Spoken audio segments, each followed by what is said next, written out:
Mbak Yulita, kita mulai saja ya. Sepertinya belum ada yang bisa join lagi. Halo? Iya Ibu, bisa Ya, Ibu.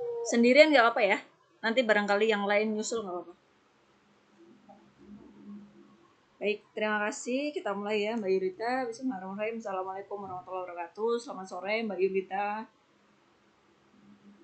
Sore Ibu. Ya, di sana berarti sudah menjelang malam ini ya?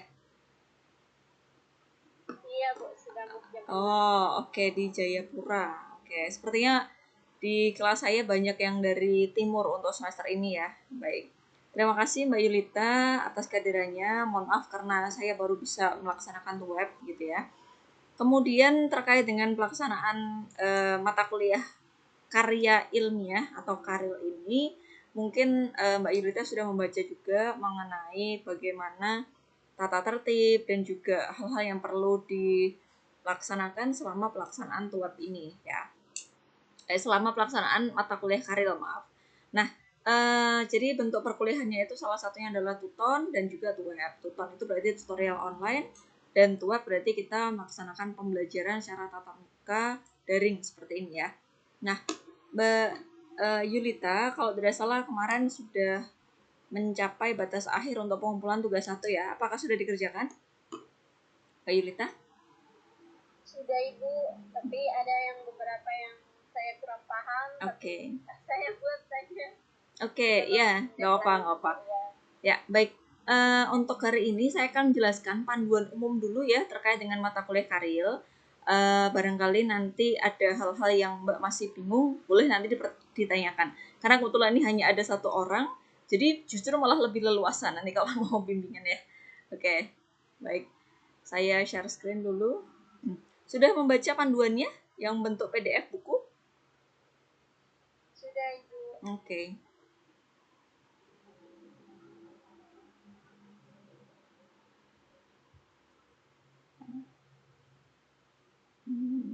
Mana ya? Ya. Oke, baik. Kita masuk ke sini dulu ya. Terlihat ya? PowerPoint saya kelihatan? Slide-nya? Terlihat Bu. Ya, oke, baik. Nah, di mata kuliah karya ilmiah ini ya, jadi mata kuliah ini memiliki capaian pembelajaran mata kuliah atau CPMK ada 6 ya. Yang pertama adalah merumuskan permasalahan sesuai dengan bidang ilmu. Kalau Mbak berarti dari PGSD begitu ya. Kemudian membuat judul tulisan artikel ilmiah dengan tepat, mengolah hasil bacaan berdasarkan hasil kajian maupun penelitian. Nah, kalau kemarin Mbak Yulita ini mungkin sudah menempuh PKP ya, itu berarti bisa mata kuliah karil ini, karya ilmiahnya bersumber dari PKP. Ya. Kemudian menyusun kerangka karangan atau outline penulisan artikel ilmiah dengan baik. Kemudian menulis artikel ilmiah secara utuh berdasarkan kerangka karangan yang dibuat. Dan yang terakhir adalah memperbaiki atau finalisasi artikel ilmiah. Ya, sehingga layak publikasi. Nah, itu adalah CPMK-nya. Kemudian bahan dan sumber belajarnya, yang pertama ini adalah panduan mata kuliah karya ilmiah ya. Ini bentuknya seperti ini. Sudah dibacakah yang ada di di website, di e-learning? Sudah dibaca? Sudah Bu, ada di buku panduan juga Ibu. Ya, betul. Ya, di buku panduannya sudah di-download atau sudah diberikan ke Mbak ya, sudah dibaca ya? Sudah. Oke, Sudah, baik. Sudah dapat Bu. Ya, siap. Kemudian artikel ilmiah. Nah, kalau artikel ilmiah ini, kalau yang ada di e-learning, itu saya lihat tadi masih secara umum sekali ya, artinya bukan untuk pendidikan. Nanti saya akan berikan contoh untuk artikel ilmiah dari PGSD gitu ya. Nanti kita akan sambil sedikit bahas. Kemudian, nah ini untuk skenario pembelajarannya untuk mata kuliah karil ini yang pertama adalah belajar mandiri dan juga penugasan. Nah, kalau belajar mandiri tentu saja berarti mempelajari materi-materi pada minggu-minggu tuton gitu ya. Skenarionya seperti itu. Kemudian mempelajari juga panduan karya ilmiah dan kalau penugasan berarti mengerjakan tugas dengan memilih dan mempelajari satu artikel ilmiah yang sudah Anda peroleh selama pembelajaran ya, entah itu dari Google Scholar ataupun sumber yang lain ya. Oke. Nah, untuk selanjutnya adalah penugasan. Nah, ini. Sebentar. Mana tadi? Sebentar, saya perkecil dulu ya. Kalau begini kelihatan enggak ya? Saya besar dulu deh, kok nggak kelihatan. Oke, sebentar. Nah, gini aja. Nah, kelihatan ya? Nah, tugas yang pertama atau tugas 1 sudah dikumpulkan ya. Nanti saya akan cross check juga ya. Karena e-learning dari kemarin tuh saya buka masih kadang bisa, kadang enggak gitu ya, error. Hari ini mulai dari jam 2 tadi bener-bener nggak bisa. Ini barusan saya cek nggak bisa. Nah, tugas yang pertama adalah merumuskan masalah dan topik ya, dan membuat judul artikel ilmiah. Kemudian mencari, membaca, dan mengorganisasikan bacaan. Nah, ini referensi ya. Referensinya ada 10, 5 dari artikel jurnal dan 5 dari buku.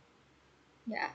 Kemudian pendukung merupakan bacaan ini merupakan pendukung penulisan artikel ilmiah ya. Jadi referensi yang nantinya akan digunakan untuk menulis artikel ilmiah. Yang terakhir yaitu membuat kerangka. Nah, kerangka itu berarti poin-poin gitu ya. Misalkan mau membuatnya seperti apa nih? Saya pendahuluan isinya apa aja, kemudian ada metode begitu ya. Kemudian ada hasil dan pembahasan. Kemudian yang kedua adalah tugas memperbaiki tugas 1. Nah, karena saya belum sempat membaca tugas 1 Anda, maka harapannya nanti Anda bisa menyampaikan ya tugas 1 Anda, kemudian saya berikan komentar secara langsung biar segera diperbaiki. Ya. Kemudian tugas 3 yaitu mengunggah draft artikel ilmiah yang telah selesai. Nah, ini kemudian di tugas 2 ini selain saya koreksi karangannya, Anda juga membuat artikel ilmiah ya. Jadi selain poin-poinnya kemudian dikembangkan menjadi artikel ilmiah dengan kutipan-kutipan gitu ya. Dan kemudian nanti di tugas 3 Anda sudah mengunggah draftnya. Nah, di tugas 4, draft yang sudah Anda unggah tadi kan saya komentari ya, saya berikan masukan. Kemudian jangan lupa juga nanti di akhir Anda harus cek plagiarisme ya. Sekarang ini menjadi concern sekali di UT, apalagi semenjak maraknya AI ini. Kalau bisa nanti bukan hanya cek plagiarisme, tapi juga cek AI. Ya, jadi jangan sampai bahwa artikel Anda itu semuanya dibuatkan oleh entah itu ChatGPT atau AI yang lain. Nah, itu kalau di UT baru bisa mewadahi untuk plagiarisme saja ya, copy paste. Tapi kalau AI sepertinya belum. Nah, jadi nanti ketika uploading di tugas 4 ini pastikan Anda sudah bebas dari plagiarisme. Bisa dipahami ya? Ya. Jadi nanti kita tuapnya ada 4 kali. Kemudian kita akan sering membahas seperti ini ya. Minggu ini kita hari Jumat, minggu depan hari Kamis ya. Kamis saya jadwalkan pukul 3:30 seperti ini. Ya. Bisa Ibu. Ya, baik. Ya. Mbak Yulita mengajar kah? Sudah mengajar? Iya. Oke. Saya mengajar Bu. Ya. Di SD. Oh, di SD ya. Kalau di SD kan Ya. Ya, sudah sesuai memang dengan PGSD begitu ya. Kemudian saya perlu menyampaikan juga materinya dulu ya. Ini terkait dengan bukan ini, sebentar. Saya carikan dulu. Sebentar ya. Nah, untuk mata kuliah Karil ini wajib lulus ya. Kelulusannya minimal mendapatkan nilai 75. Nah, itu baru dikatakan lulus. Kurang dari itu berarti belum lulus ya. Silakan nanti Mbak Yulita menuliskan dengan maksimal, jangan sampai nanti nilai untuk artikel ilmiahnya kurang dari 75. Walaupun ini tidak ada SKS atau SKS-nya 0, namun wajib lulus ya, karena wajib untuk mahasiswa D4 ataupun S1. Sebentar. Mana ya yang sudah saya buka tadi ya?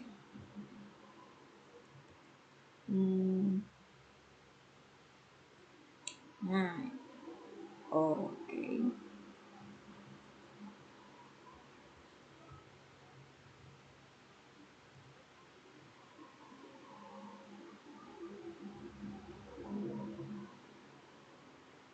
Ya, sekaligus mungkin ini adalah materi di beberapa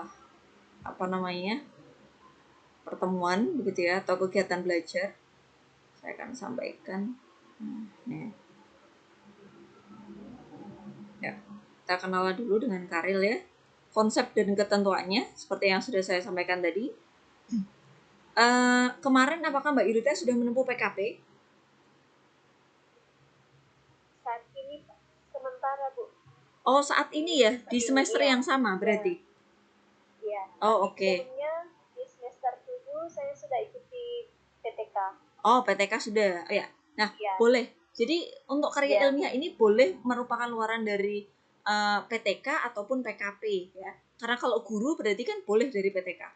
Nah, kira-kira kemarin di PTK menulis tentang apa, Mbak? Atau tentang apa kegiatannya?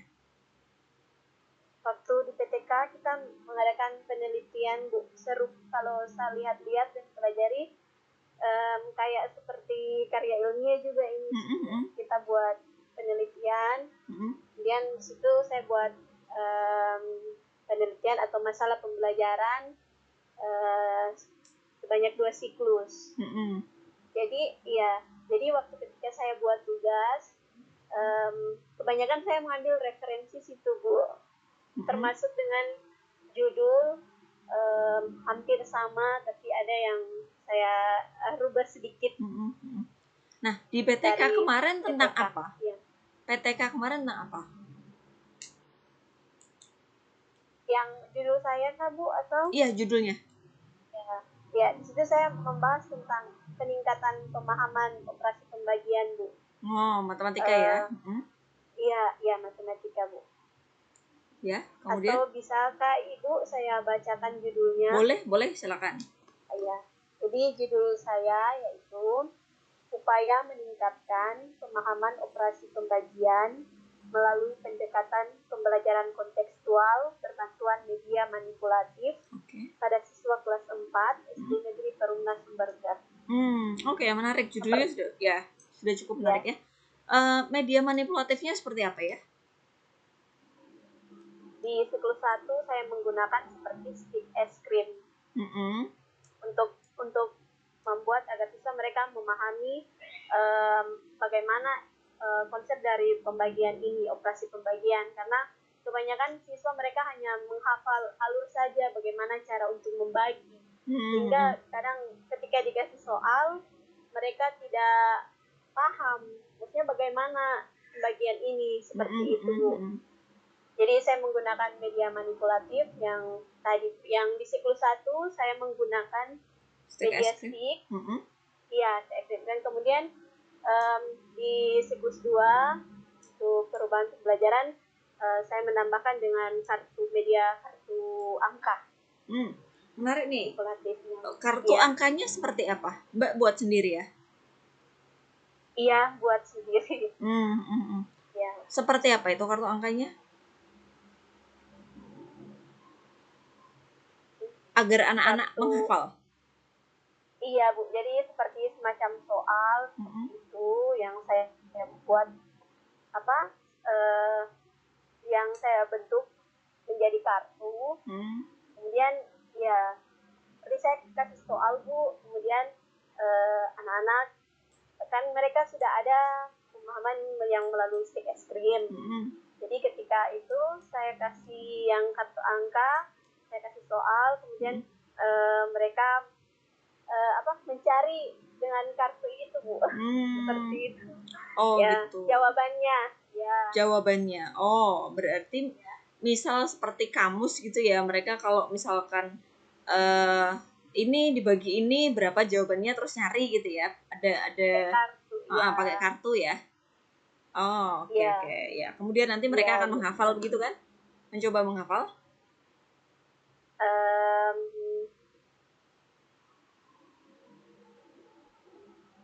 ya, Halo. maksudnya ketika saya kasih itu mereka akan lebih paham, Lebih maksudnya paham ya.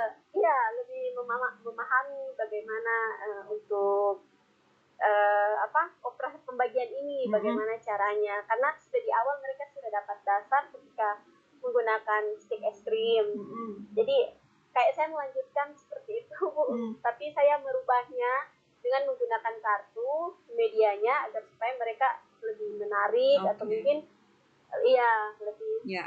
lebih seperti itu Bu. Ya. Hasilnya Menjelaskannya bagaimana? ya. Berapa siklus kemarin? Hanya 2? Yang awal untuk yang pertama kan yang awal Mm-mm. pengumpulan datanya Bu, ya. Jadi waktu awal saya memberikan tes, memang di situ hanya kita jumlah siswanya 19 orang. Ya. Ya, hanya sekitar 3 orang Ibu. Karena memang untuk matematika saya lihat Yang anak-anak berhasil. mereka Yang berhasil ya di yang awal atau berhasil. setelah Ya, pemberian siklus? ya, yang awal Bu. Oh, yang Untuk awal. pengumpulan data Oke. awalnya. Ya. Ya. Setelah 2 setelah siklus bagaimana 21, hasilnya? setelah 2 siklus sekitar 70-an% lah Bu, bisa dikatakan bisa berhasil.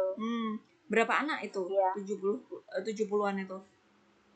70%. Iya, Ya, berapa dari anak? 19 itu Berapa anak? Pastinya berapa? 15? mungkin 5 atau 6 yang belum berhasil. Oh, yang belum berhasil 5. Berarti Ya, sekitar 12-an ya. 14 ya, karena 19 Oh, siswa kan Bu 19 ya. berarti ya 13 Iya, sampai 14 orang ya. Oke, iya, sudah lumayan iya. sih. Ya, Ya. Bu. Ya, berarti Seperti ada itu, peningkatan Bu. ya. Hanya 2 siklus Ya. saja? Iya, Bu, 2 siklus. 2 siklus. Oke, ya sebenarnya kurang sih ya. Kalau kita mau bicara PTK mungkin 3, tapi ya karena sudah dilaksanakan ya dianggaplah cukup ya. Oke, baik. Ya, nggak Iya, apa-apa, Mbak Bu. Yulita. Terima kasih. Nah, dari luaran mata kuliah PTK itu kemudian bisa dituliskan menjadi sebuah karya ilmiah ya. Tentu saja harus memenuhi kriteria-kriteria tertentu. Nah, untuk mata kuliah karya ini sendiri, apa aja yang kita akan bahas? Sebentar, saya izin share screen dulu ya. Nanti baru kita akan bahas bagaimana agar luaran mata kuliah PTK Mbak tadi bisa masuk ke sini ya. Karya ilmiah itu yang seperti apa sih? Nah, jadi karya ilmiah itu scientific paper ya atau karya tulis ilmiah. Isinya adalah hasil penelitian atau kajian suatu masalah oleh seseorang atau tim ya dengan memenuhi kaidah dan etika keilmuan. Nah, dan harus ditaati oleh masyarakat keilmuan. Nah, karya ilmiah ini nanti Mbak akan menuliskannya dalam wujud sebuah artikel. Nah, jadi artikel ilmiah itu adalah prasyarat kelulusan program dari D4 ataupun S1 yang kemudian nanti akan didiseminasikan melalui repositori UT atau Rama repositori Kemdikbud ya. Kemudian elemen dari karya ilmiah. Jadi kalau kita menuliskan artikel ilmiah sebagai wujud dari karya ilmiah, yang pertama ada substansi. Jadi karya ilmiah itu merupakan cerminan kajian atau hasil penelitian ya dari satu atau lebih bidang ilmu. Nah, kalau tadi Mbak bicara tentang pembagian gitu ya, maka itu masuk kajiannya pendidikan. Kenapa? Karena pendidikan matematika di SD gitu ya. Kemudian yang kedua adalah sistematika. Bagaimana sih tata cara urutan dalam rangka menyusun artikel, tugas akhir program dan juga monograf. Nah, sistematika itu berarti urut-urutan kalau kita mau melakukan penulisan karya ilmiah. Nanti kita akan bahas. Kemudian ada yang ketiga ada format. Nah, kalau format ini namanya gaya selingkung ya. Gaya selingkung itu disebut dengan ya format baku untuk penulisan. Setiap karya ilmiah itu seyogyanya atau sebaiknya itu memenuhi format-format yang sudah ditentukan. Karena kita ini adalah luaran mata kuliah di UT, maka tentu saja Mbak harus memenuhi format yang ditentukan oleh UT. Ada formatnya jangan lupa untuk di-download ya. Mulai dari ukuran kertasnya seperti apa, kemudian margin kanan kiri, atas bawah, kemudian juga hurufnya seperti apa, ukuran fontnya ya, kemudian penempatan tertentu, semuanya harus sesuai dengan format atau template gitu ya, sudah disesuaikan dengan template. Nah, kemudian yang keempat adalah gaya atau style. Penggunaan ragam dan langgam bahasa, cara penalaran, penyajian, ilustrasi, ya ini gaya atau style. Nah, di sini sebenarnya gaya atau style ini mirip dengan format ya. Hanya kalau yang format itu berkaitan dengan format secara umum. Nah, kalau gaya style, format dan gaya style ini masuknya ke gaya selingkung ya. Jadi kalau gaya itu misalkan setiap orang dengan orang yang lain mungkin akan memiliki gaya style penulisan yang berbeda. Tetapi tata cara pengutipannya dan penulisan sumber pustaka yang ini ya, yang ini itu harus memenuhi kaidah sesuai dengan template, tidak boleh sembarangan ya. Jadi rata-rata kalau di Indonesia itu cara menuliskan kutipan itu menggunakan stylenya apa atau American Psychological Association. Itu kalau untuk pendidikan atau humaniora. Nah, tapi kalau untuk teknik biasanya menggunakan style atau pengutipan yang lebih baku lagi, biasanya ada IEEE, ada Vancouver gitu ya. Itu tergantung dari yang diminta. Nah, oke, nanti kita akan sambil lihat contoh dari artikelnya ya. Kemudian kriteria artikel ilmiah. Yang pertama, nah ini, harus baku. Penulisannya itu harus sesuai dengan kaidah penulisan karya ilmiah. Karya ilmiah itu berarti ya ilmiah. Ilmiah itu bukan mengada-ada. Artinya memang itu nyata, fakta, real gitu ya.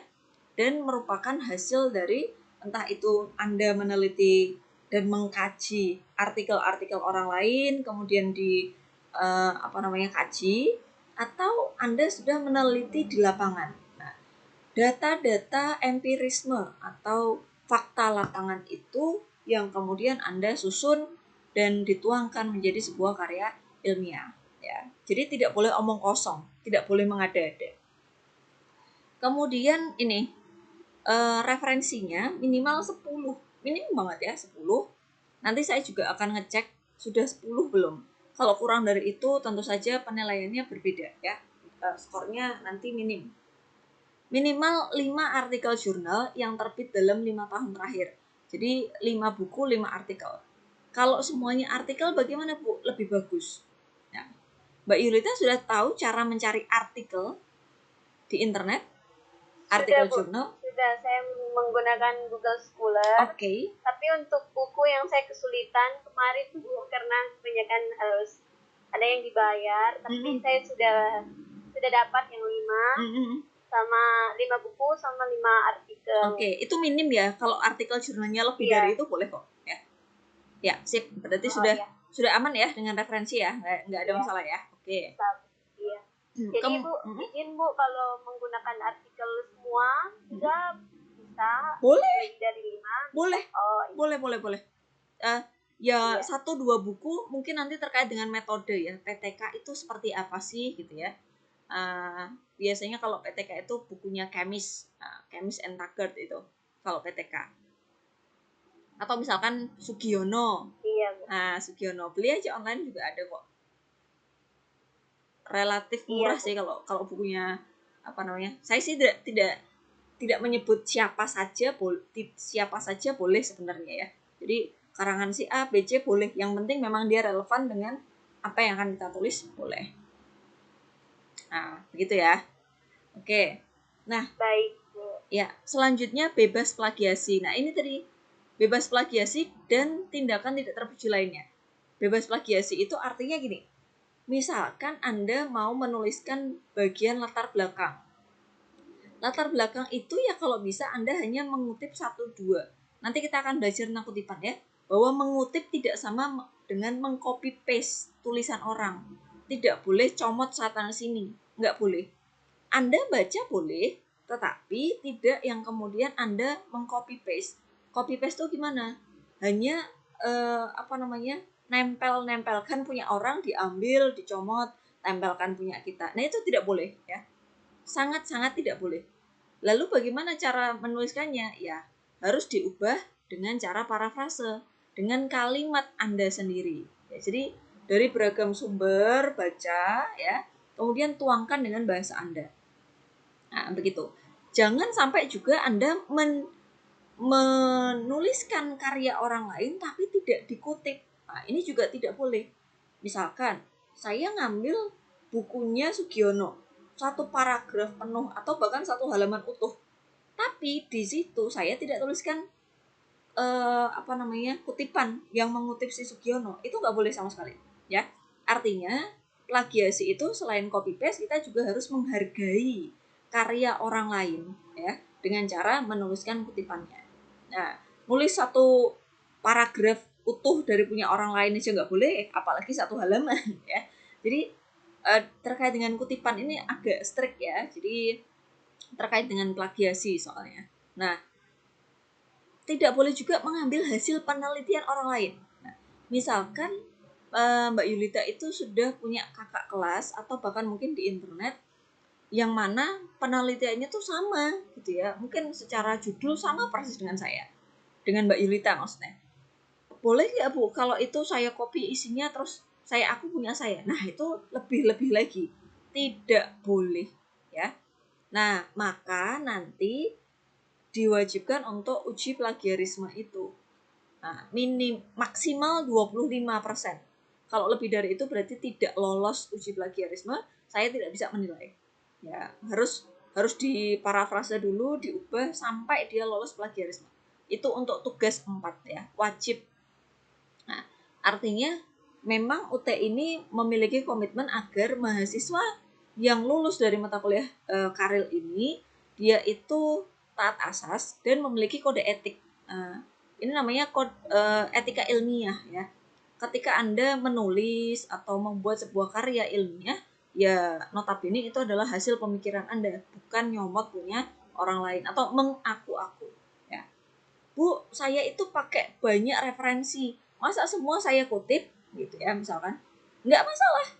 Kalau saya malah lebih banyak kutipan, lebih banyak referensi yang Anda kutip atau Anda baca, itu justru artikel Anda sebagai sebuah karya ilmiah itu lebih kuat ya, lebih dipercaya oleh orang lain ya.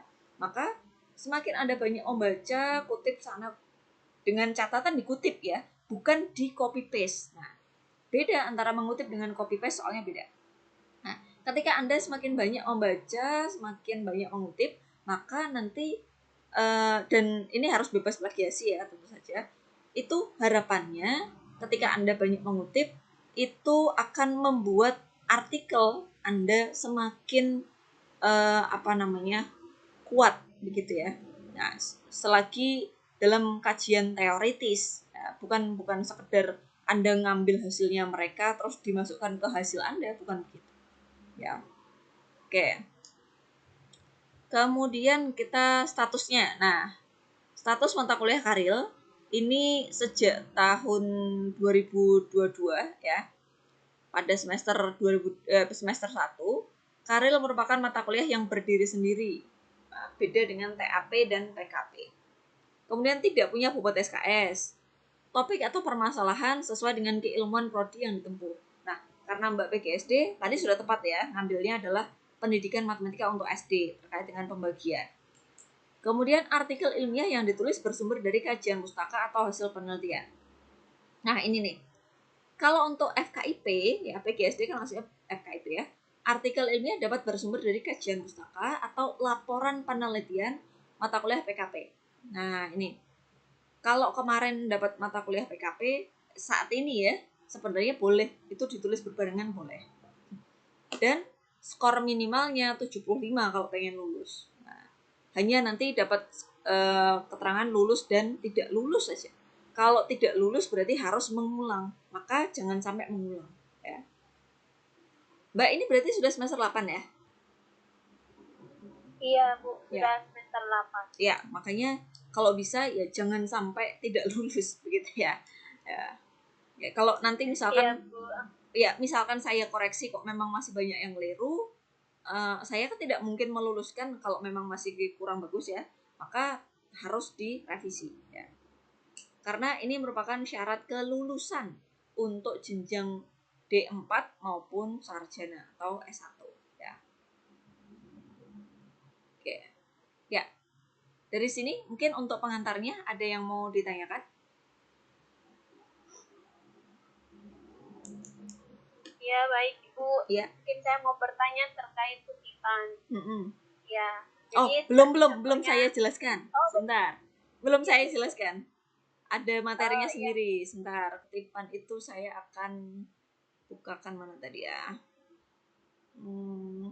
Sebentar, kutipan. Mengutip. Oh, ini. Oke, untuk kutipan saya bukakan dulu ya. Saya jelaskan dulu baru nanti bertanya ya. Baik, Ibu. Ya, sebentar. Sekaligus saya bukakan contoh artikelnya.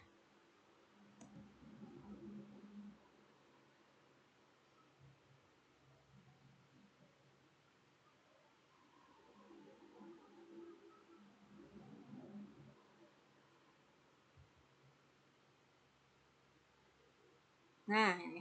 Kelihatankah ini? Kelihatan. Ya. Nah, ya. Ini kalau yang di website di e-learning kayaknya tadi bukan ini ya. Saya lupa kemarin ngambilnya dari mana. Tapi di apa namanya? Google Scholar banyak kok contohnya ya. Nah, ini adalah contoh dari artikel ilmiah dari UT ya. Nah, di sini ini adalah judulnya gitu ya. Judul jangan panjang-panjang. Tidak boleh lebih dari 14 kata. Oke. Kemudian nanti nama Anda ini wajib ya. Kemudian di sini adalah pembimbing. Nah, pembimbing ini bisa saya ya, dan juga kalau misalkan Anda sama dengan PKP, dengan tugas PKP-nya, maka berarti di sini ada dosen atau tutor PKP sekaligus tutor untuk Karil gitu ya. Kemudian nanti di sini adalah afiliasi berarti tempat bekerjanya, kemudian email Anda. Oke. Nah, kemudian bagian yang tidak kalah penting dari sebuah artikel ilmiah, yang pertama tadi adalah judul, kemudian yang kedua adalah abstrak. Nah, abstrak itu adalah ringkasan, beda dengan kesimpulan ya. Abstrak itu ringkasan. Kalau kesimpulan itu menjawab tujuan. Kalau abstrak itu isinya itu adalah yang pertama nanti ada bagian pendahuluan. Nah, ini ilmu pengetahuan alam adalah pelajaran tentang bagaimana mencari tahu bla bla bla bla ya. Nah, kemudian ini masih pendahuluan sampai ke tujuan. Nah, ini terlalu panjang kalau ini ya. Untuk bagian pendahuluan cukup 1 sampai 2 kalimat aja. Kemudian sampaikan tujuan penelitian. Tujuan penelitian Anda apa ya? Dengan menggunakan media manipulatif tadi, tujuannya apa gitu ya? Untuk mengakomodir kebutuhan belajar siswa misalkan, atau untuk meningkatkan kemampuan atau pemahaman peserta didik terkait dengan pembagian ya. Oke, seperti itu pada mata pelajaran matematika SD untuk kelas 4 misalkan. Kemudian pendekatannya atau metode penelitiannya itu adalah PTK kalau Anda ya, dengan metode penelitian tindakan kelas. Nah, ini. Kemudian hasilnya seperti apa? Ya, kemudian subjeknya siapa? Kelas 4. Jumlah siswanya berapa? Ya, itu berarti responden Anda atau partisipan dalam penelitian Anda itu berapa orang? Perlu disebutkan ya. Nah, karena PTK itu biasanya khusus untuk setiap sekolah dan setiap kelas, bahkan setiap angkatan tuh beda. Tidak boleh sama, karena PTK itu kan sejatinya memang tindakan untuk sebuah kelas. Jadi beda kelas itu pasti akan mempengaruhi hasilnya juga. Walaupun gurunya sama tapi beda kelas hasilnya beda. Gitu ya.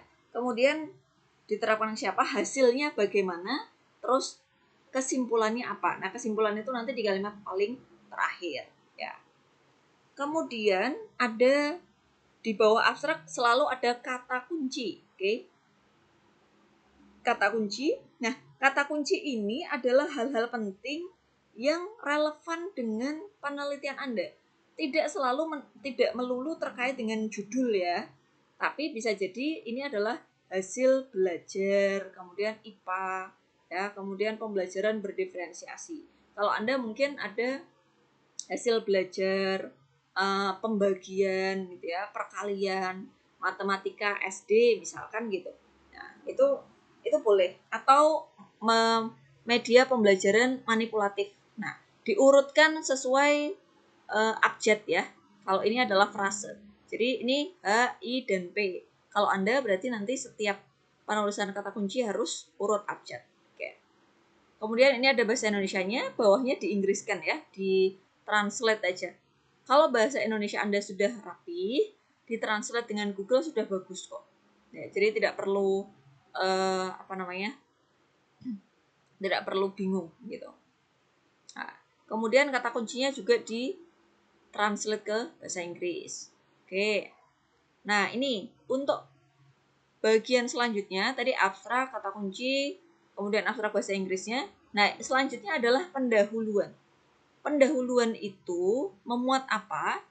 Pendahuluan itu memuat hal-hal yang bersifat melatar belakangi penelitian Anda ya.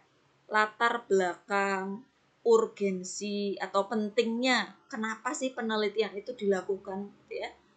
Nah, ini misalkan urgensinya pendidikan yang berkualitas adalah pendidikan yang mampu memenuhi dan mendukung kebutuhan setiap peserta didik. Nah, kemudian urgensi yang lainnya ternyata di tempat Anda misalkan di sekolah itu anak-anak belum mampu menguasai pembagian ya, maka saya harus meningkatkan kemampuan mereka dengan cara tertentu. Nah, berdasarkan teori yang dibaca, misalkan Anda sudah baca teori, media manipulatif bisa membantu untuk meningkatkan kemampuan belajar peserta didik. Nah, maka tuliskan di situ. Tapi ingat, ketika Anda mengatakan teori, jangan lupa untuk mengutip seperti ini ya. Nah, ini kutipan-kutipan. Nah, ini kutipan ini ya. Oke.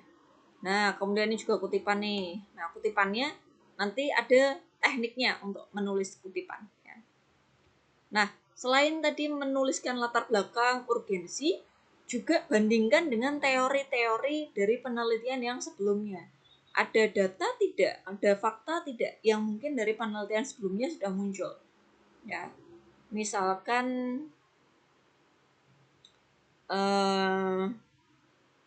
mana ya ini ya?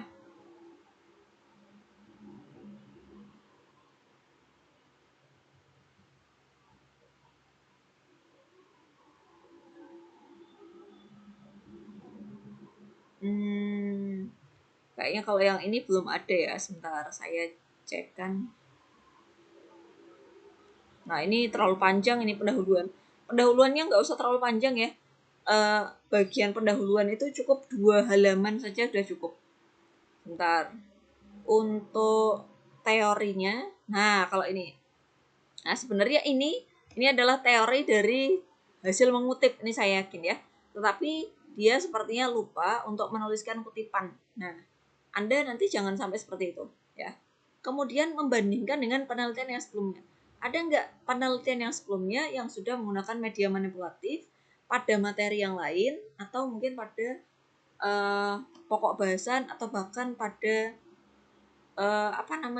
mata pelajaran yang lain gitu ya. Hasilnya bagaimana? Nah, ternyata dari beberapa mereka membuat kombinasi yang macam-macam nih dengan alat bantu medianya yang beda-beda. Nah, itu berarti beda dengan punya Anda. Sama judulnya tapi ternyata Anda menggunakan tadi stick es krim dan kartu pembagian gitu ya. Nah, itu loh. Iya. Ya, betul. Tunjukkan itu di dalam artikel Anda nanti. Nah, kemudian tuliskan juga jangan lupa di bagian pendahuluan itu ada tujuannya. Ini tujuan penelitiannya apa? Nah, ini tujuannya. Di bagian agak bawah ya kalau tujuan penelitian. Ya. Oke. Itu pendahuluan, kemudian ada metode penelitian. Nah, ini. Metode penelitian yang pertama harus dituliskan jenis atau pendekatan yang digunakan. Jenis penelitiannya apa? Saya tidak bisa bilang PTK itu kualitatif ya. PTK itu bisa kuali, bisa kuanti. Nah, jadi saya jarang mengatakan PTK itu adalah kualitatif. Mending jangan sama dengan ini ya. Ini lebih baik dihapus. Jadi tidak sama seperti ini ya. Bentar, bisa nggak ya ini ya? Kalau saya cenderungnya menggunakan kata bahwa PTK itu ya PTK begitu, karena dia jenisnya bukan penelitian, bukan kualitatif, bukan kuantitatif, dia action research ya. Mana ya sudahlah, ini biarkan gini ya, ini kan punya orang lain ya, dan dia sudah terbit ya, kita tidak bisa ngapa-ngapain ya. Nah, pendekatannya menggunakan pendekatan penelitian tindakan kelas. Nah, ini bukunya Siami nih ya. Siami, silahkan nanti Mbak boleh juga baca gitu ya, atau artikel seperti ini ya. Oke. PTK dapat menjadi sebuah strategi pemecahan masalah dengan mengimplementasikan tindakan nyata dan lain sebagainya. Oke.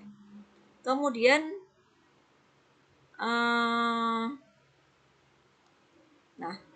ini masih ada yang kurang ya di bagian metode penelitian.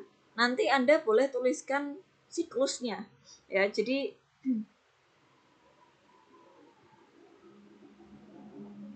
kalau di PTK itu harus ada siklus ya.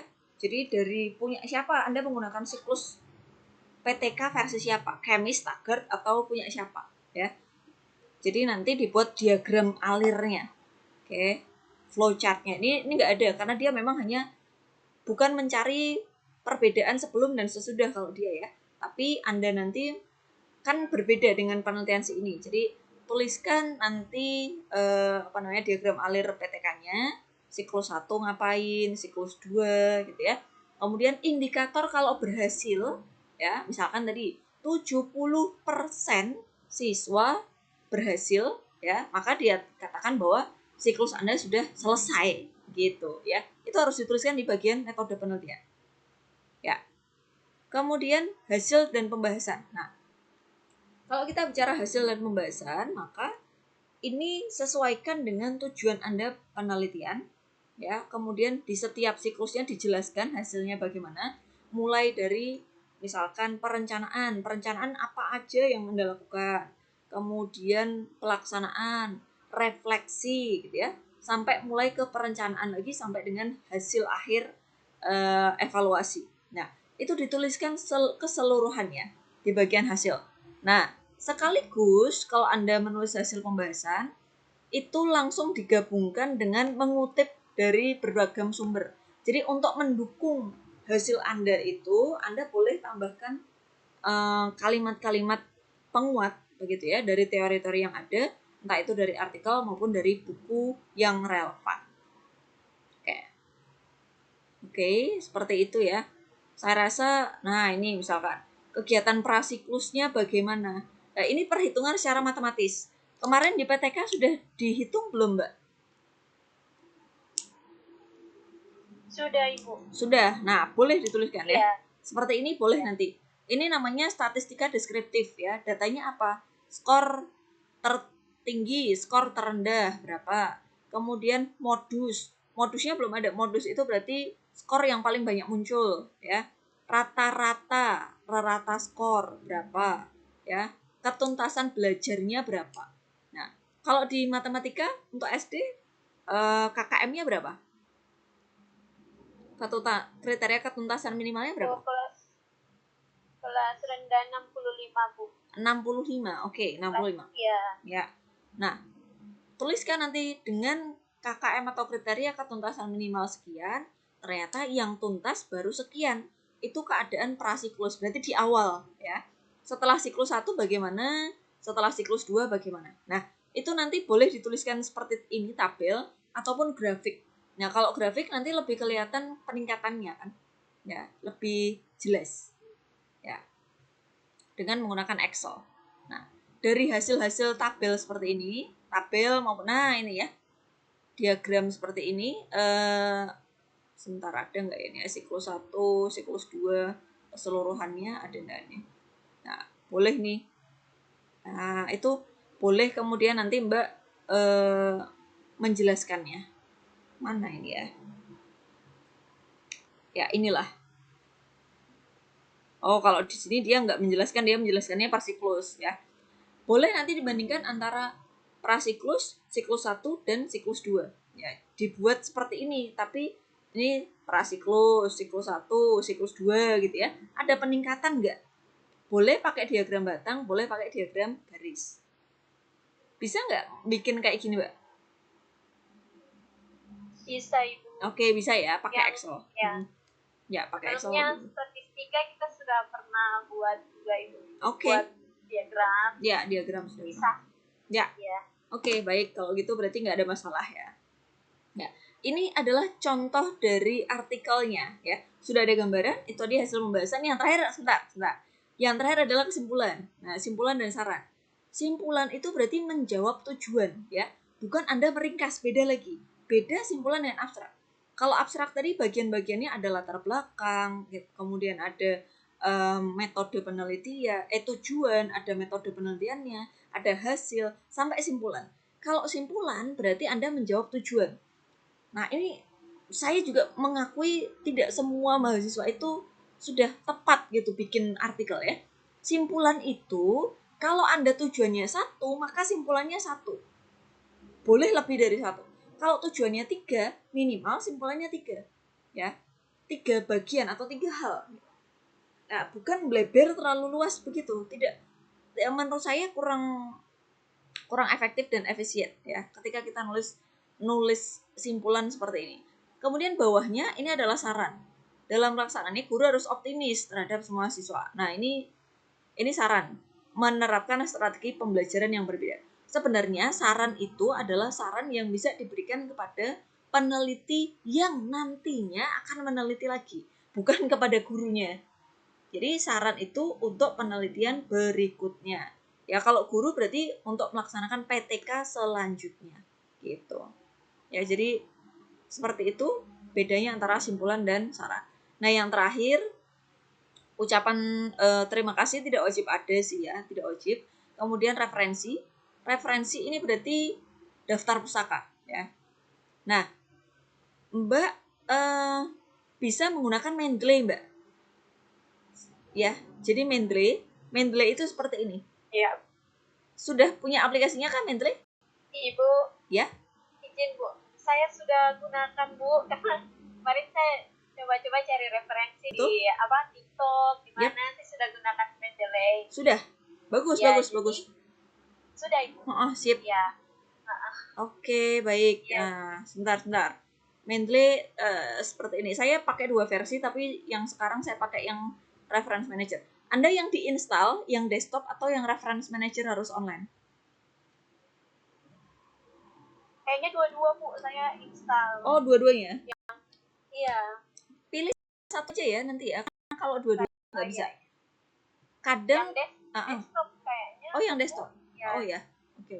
Nggak apa-apa. Nah, kok ketutup lagi. Nah, seperti ini ya, desktop nanti lebih enak ini untuk pengutipan. Nah, jadi artikel-artikel yang sudah Anda download, mana sih ini? Saya kok belum.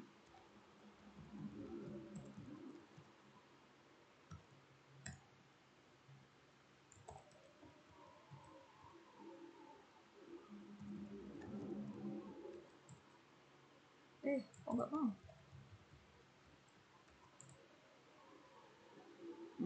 Oke. Ntar saya tunjukkan dulu Mendeley saya ya. Nah, ini jadi karena saya sudah banyak masukin artikel ya nanti seperti ini. Nah, gampang ya. Sudah bisa ya cara pakainya ya. Nanti silakan cari di internet banyak cara bikinnya. Sudah Ibu. Ya, tapi jangan lupa Mbak, ketika nanti akan menuliskan daftar pusaka ya. Jadi daftar pusaka itu kan nanti seperti ini misalkan. Ini di Word, kebetulan ya ada Word-nya. Nah, Word. Nah, ini itu berarti diambil dari kalau di Mendeley berarti nanti masuknya ke reference. Saya buka Mendeley site-nya dulu ya. Saya buka dulu. Nah, ini get started. Bentar. Oh, masuk lagi.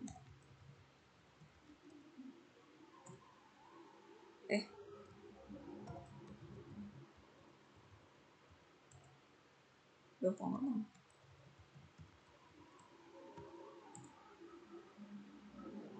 Bentar ya.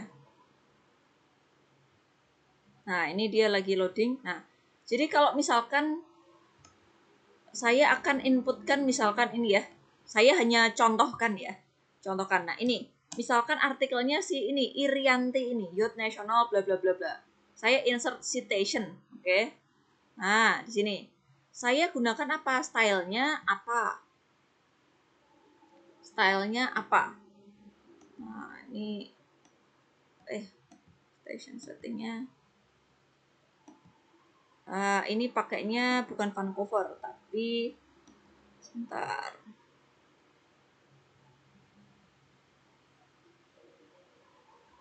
Nah, saya akan pakai yang apa? Nah, ini pilih apa ya? Apa? Update station style. Nah, nanti dia akan munculkan seperti ini kalau artikel. Jadi Anda nanti memunculkan yang sudah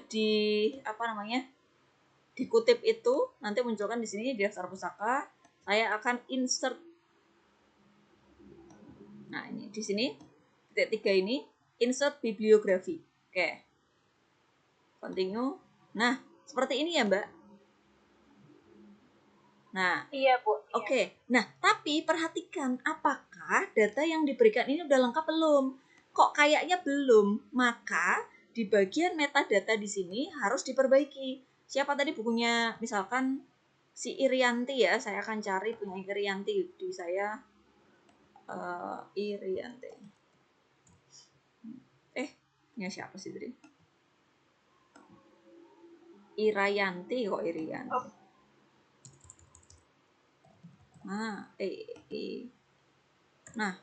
Nah, ini misalkan.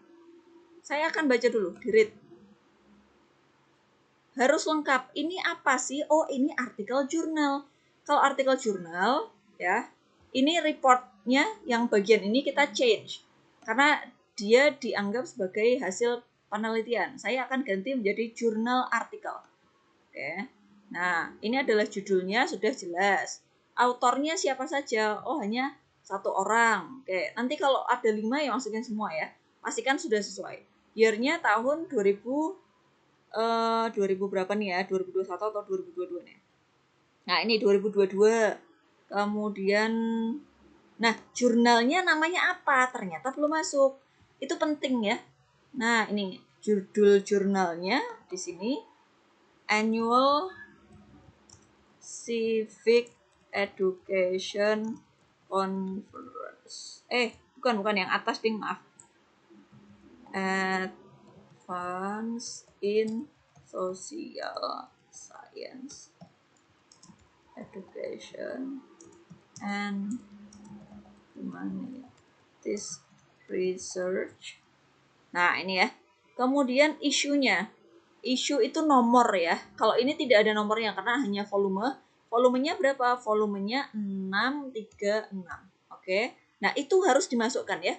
Minimal ada nama jurnalnya, volumenya, kemudian nomor jurnalnya, dan halaman. Halamannya halaman berapa nih? Kita cek ya. 175 sampai dengan halaman 179. Nah, harus ada 175 kita masukkan sampai dengan 179. 179. Oke. Nah, ini sudah benar ya. Karena sudah banyak yang masuk. Kemudian bahkan kadang-kadang kita perlu masukkan DOI nih ya. DOI. Tapi sepertinya tidak se-strict itu ya kalau untuk di UT ya. Jadi tidak perlu. Nah, ini sudah cukup. Oke. Nah, kalau sudah di bagian sini tadi, nah, ini dia akan langsung muncul seperti ini, Mbak. Bisa dilihat perbedaannya ya. Harus ada nama, tahunnya, judul artikelnya, nama jurnalnya, volume, kemudian nomor atau isu, dan halamannya. Ini kalau untuk artikel, ya, artikel jurnal. Kalau buku coba saya carikan ya, buku misalkan saya akan tambahkan punyanya PTK tuh saya mungkin punya kemis gitu misalkan. Saya nggak tahu nih punya atau enggak. Nah, ini. Nah, ini ya, Action Research Planner. Misalkan ini Chemist Target. Nah, ini saya masukkan. Insert. Nah, ini ya. Nah, saya akan buka Chemist itu buku atau artikel. Boleh juga loh, Anda tidak harus semuanya dari buku ya. Boleh dari artikel juga kok, Chemist. Nah, ini harusnya. Nah, ini adalah buku. Kadang-kadang kalau Anda tidak punya filenya, Anda masukkan aja nanti ya, secara manual di Mendeley juga bisa ya. Nah, seperti ini. Ini buku sudah benar ya. Nama judul bukunya, kemudian pengarang. Kalau versinya bahasa Inggris itu dibalik ya namanya ya. Jadi kalau misalkan Stuart Chemist ya berarti Chemist, S. Saya Yeni Widiawati berarti Widiawati, Y atau Yeni gitu ya. Jadi harus dibalik ya. Kemudian tahun terbitnya 2014, kota terbitnya Singapura, kemudian edisi keberapa kalau ada, halaman tidak wajib ya, kemudian ada kalau ada ISBN boleh dimasukkan ya, ini ISBN. Kemudian penerbitnya tadi ini Springer ya, kota terbit dan penerbit wajib ada.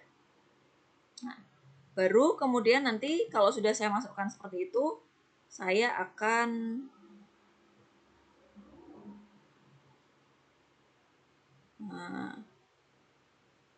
nah ini muncul otomatis ya. Oke, sampai di sini. Nah, ini kalau ini buku nih, beda. Kalau buku dia seperti ini. Nah, beda dengan siapa namanya si artikel ya. Bentar, kok tadi kota terbitnya nggak muncul ya. Kota terbitnya Singapura sudah ada, dia nggak muncul. Ya, seperti ini. Ini cara menggunakan Mendeley ya. Oke, ada yang mau ditanyakan terkait dengan Mendeley? Iya Ibu. Ya. Jadi yang menjadi pertanyaan saya, yang tadi kutipan Bu. Jadi ketika saya buat kutipan, contohnya di sini ada siapa ya, Farhana contoh Ibu. Farhana sambil di jurnal Sadia. Contoh ya Bu. Iya, Tapi boleh. setelah saya menggunakan Mendeley, itu nanti yang Farhana tadi nanti dia berubah menjadi kutipan yang dimana saya ambil tentang Sadia begitu. Oke. Ya paham. Ya. Nah, ini Ya. kutipan dalam kutipan. Berarti Anda kutipan dalam kutipan kan? Iya, Bu. Itu ya, tidak boleh. Jangan digunakan. Misalkan gini, bukunya Sugiono itu ngambil dari bukunya Anderson misalkan. Anderson mengatakan bla bla bla bla. Padahal di dalamnya buku Sugiono, gitu kan? Begitu? Iya, Bu, iya. Nah, berarti Anda cari referensi yang pertama. Siapa? Kalau tadi Sudiana, siapa Farhana ya? Farhana, ya udah cari aja Farhana ini ada nggak sumber artikelnya. Daripada mengutip punyanya Sadia, dia kan hanya mengutip punya orang lain.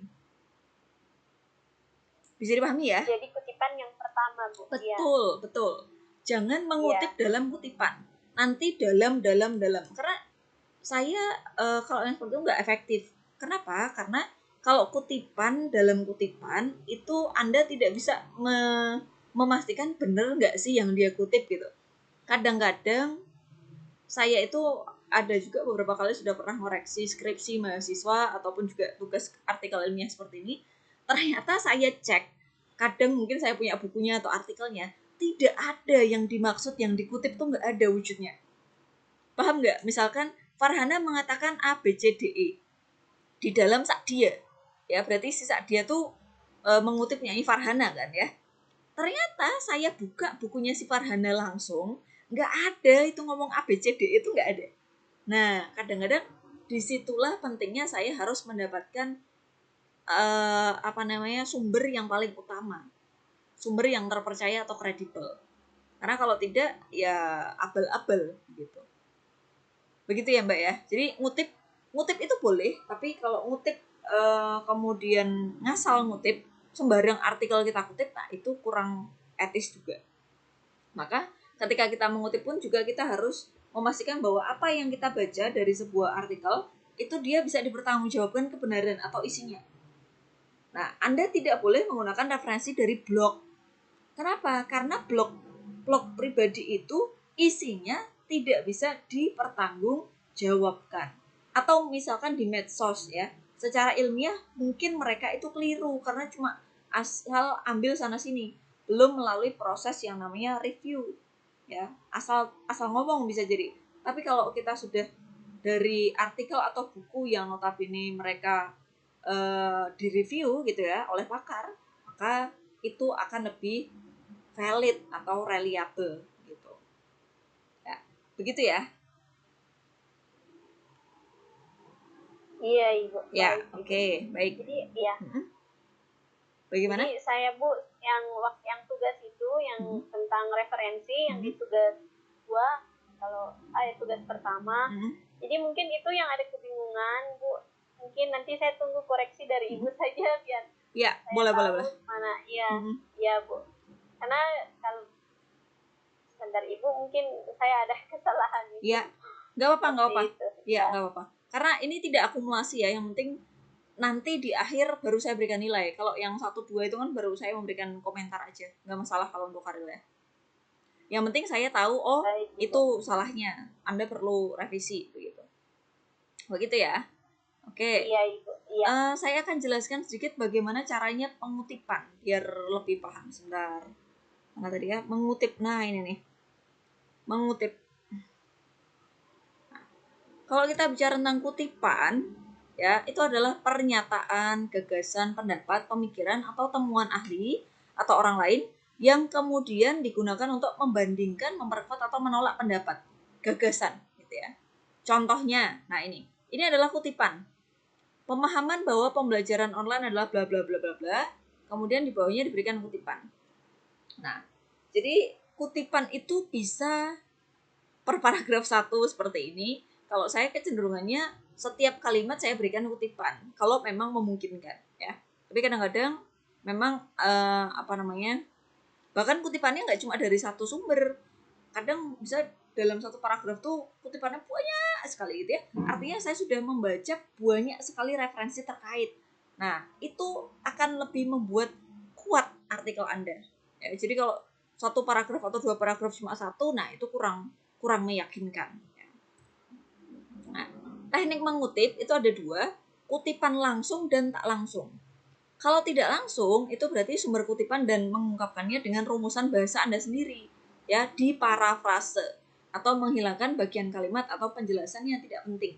Nah, jadi Anda memparafrase, dan ini hukumnya wajib sih ya. Kalau saya menyarankan untuk menggunakan pengutipan tak langsung. Tetapi Anda juga boleh menggunakan pengutipan langsung apa adanya. Yang justru tidak boleh dikutip secara tak langsung itu misalkan bunyi ayat dalam kitab suci, nggak boleh itu diubah ya, tidak boleh. Bunyi dalam UUD atau permen ya, nggak boleh diganti isinya ya. Maka Anda menggunakan kutipan langsung, diambil mentah-mentah dimasukkan, itu namanya kutipan langsung ya. Nanti cara menuliskannya diberikan tanda istilahnya tanda kurung ya, tanda apa itu namanya ya, kutipan di bagian atas tuh ya, bagian kutipan atas tuh ya. Nah, itu kalau kutipan langsung. Kalau tak langsung berarti Anda ubah dulu dengan kalimat Anda sendiri. Nah, walaupun itu hanya satu kalimat ya, satu kalimat dari orang, tidak boleh langsung Anda plek-jiplek masukkan ke dalam artikel Anda. Sebisa mungkin diganti kalimatnya ya, diubah susunan kalimatnya agar apa? Tidak terdeteksi plagiat ya. Karena nanti uji plagiarisme itu di Indonesia masih pakai uji similarity ya. Similarity itu kemiripan. Jadi kalau banyak kalimat yang mirip, oh ini dari sana, ya itu dianggap plagiat gitu ya. Oke. Nah, kalau kutipan langsung pendek, satuan kutipannya disatukan atau sejajar dengan teks, tanda petik, tanda kutip ya, tanda petik di bagian atas. Kemudian penulisan sumber kutipan dapat diletakkan di awal maupun akhir tulisan. Nah, kalau kutipannya itu sumber kutipannya kita mau taruh di depan seperti ini. 2019 itu tahun terbitnya. P itu berarti halaman 49, itu berarti halaman 49. Belawati ini adalah pengarangnya, ya. Jadi ini kalau dari buku nih, Belawati 2019 menyatakan bahwa bla bla bla bla dalam tanda petik dipengaruhi oleh jenis nah untuk kutipan pendek ya, ini tidak boleh lebih dari 3 kalimat. Tidak boleh lebih dari 3 kalimat itu kalau kutipan pendek ya. Nah, kalau yang panjang nanti biasanya dia terpisah dari teks. Dia punya bagian tersendiri gitu ya, menjorok ke dalam dan antar spasinya tunggal. Nah, tidak menggunakan tanda petik. Nah, misalnya di sini nggak ada contohnya ya. Jadi nanti misalkan di bagian sini ya, ini tulisannya nanti menjorok ke bagian tengah begitu kalau kutipannya langsung dan panjang ya. Minimal berapa? Minimal 3 kalimat. Kalau ini tadi maksimal 3 kalimat ya. Kemudian kutipan tak langsung. Kalau tidak langsung berarti kita masukkan jadi satu dalam kalimat dan sumber kutipannya dicantumkan, boleh di depan, di belakang ya. Tetapi harus diparafrase dengan kalimat Anda sendiri ya. Oke. Itu kutipan, Mbak. Jadi menurut saya simpel ya untuk cara mengutip, sepanjang Anda sudah menggunakan Mendeley. Ini untuk reference manager namanya ya. Reference manager ini sangat membantu. Jadi nggak manual. Kalau dulu zaman dulu orang itu masih manual ya. Jadi apa yang ada di bagian inti mungkin nanti di cross check lagi di bagian daftar pusaka. Nah, sekarang sudah ada yang namanya reference manager, itu sangat memudahkan sekali untuk penulisan artikelnya. Oke, baik. Nah, Mbak Yulita, sejauh ini ada yang mau ditanyakan lagi enggak? Sudah sampai mana Mbak penulisan artikelnya?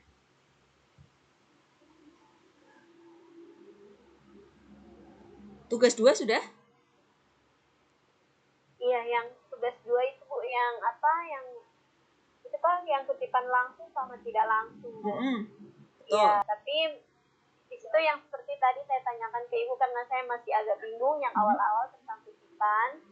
Jadi karena saya pikir nanti deadline, jadi saya coba buat saja yang itu yang sudah saya buat, yang semampu saya Bu.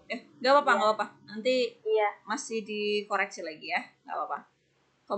Jangan lupa juga mulai untuk mengembangkan kerangkanya itu menjadi sebuah artikel ya. Jadi seperti ini tadi.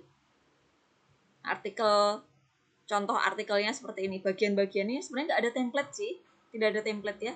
Hanya mulai dari judul, kemudian nama, kemudian yang ini adalah nama saya boleh ya. Ini adalah tutor. Kemudian abstraknya. Nah, abstrak bahasa Indonesia dan bahasa Inggris, kata kunci jangan lupa. Yang penting ada pendahuluan. Kemudian ada setelah pendahuluan ada metode penelitian, kemudian hasil dan pembahasan. Seperti itu. Nah, ini ya. Hasil pembahasan, kemudian tadi ada kesimpulan dan Allah. Maaf Mbak, di sini mati listrik ya tiba-tiba. Aduh, halo? Iya, Ibu. Oke, ya maaf. Aduh, ada apa ini? Sebentar ya. Ini keluar. Kendala teknis. Oke, Mbak, mohon maaf karena baterai saya juga sudah habis. Ini internetnya kayaknya mati nggak ya? Baik Ibu. Iya, mohon maaf sekali ya. Saya tidak tahu kalau tiba-tiba. Nyala lagi alhamdulillah. Oke. Iya. Tadi sepertinya ada yang meledak sepertinya teleponnya. Oke, saya lanjutkan ya. Segera ditulis menjadi sebuah artikel seperti ini ya. Harapannya minggu depan hari Kamis saya sudah bisa membaca artikel Anda ya. Nanti boleh dipresentasikan di saat kita tuap yang kedua. Begitu ya. Baik Ibu. Baik. Tadi saya sudah coba buat sampai di abstrak Bu. Baru mau pendahuluan ya. Abstrak nanti Mbak terakhir. Abstrak itu terakhir. Iya. Walaupun dia ada di bagian awal, abstrak itu ringkasan, tapi kalau saya dan banyak referensi bilang memang abstrak itu menuliskannya terakhir.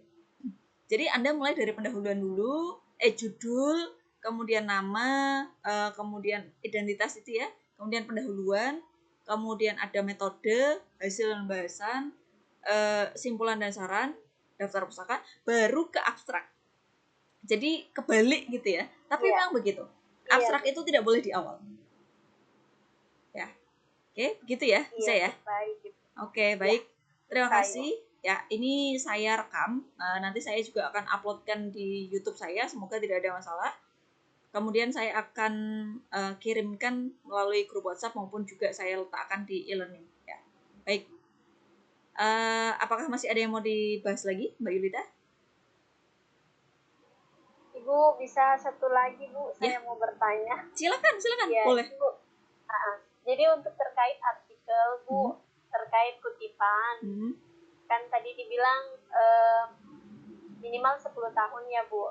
5, maksimal 5. 5. Artikelnya 5 tapi dalam apa Bu, penerbitan 10 tahun bagaimana Bu? Cari yang lebih muda lagi ya, karena kalau 10 tahun itu masih, ya 10 tahun sebenarnya boleh ya, batas maksimal 10 tahun. Cuman kalau ada yang lebih muda, silakan cari yang lebih muda gitu. Oh iya, baik Bu. Jadi terkait itu Bu, contoh kayak kutipannya, berarti saya juga harus ambil dari yang terbaru yang Ibu bilang yang mendekati, contohnya 5 tahun gitu ya Bu. Betul.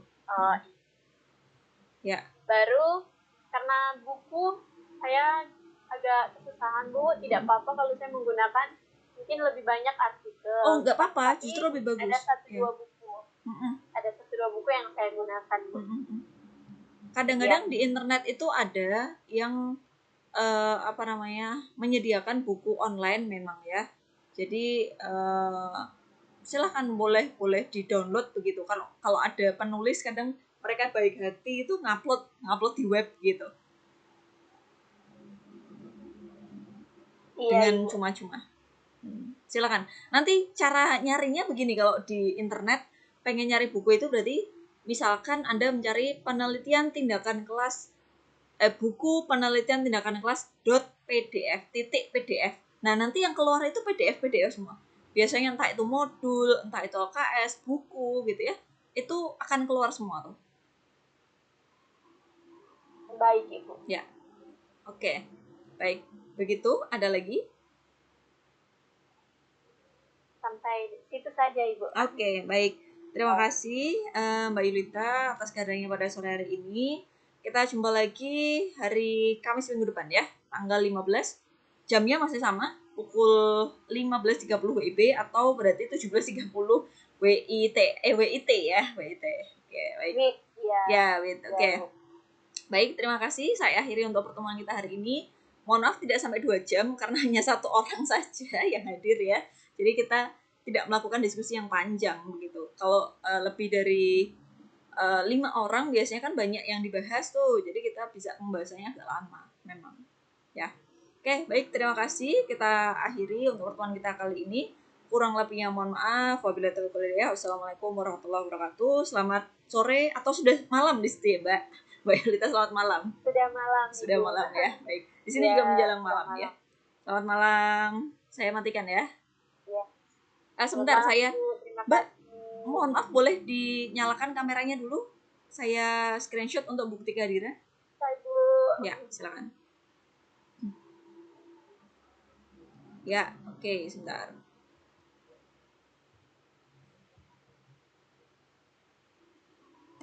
Sebentar.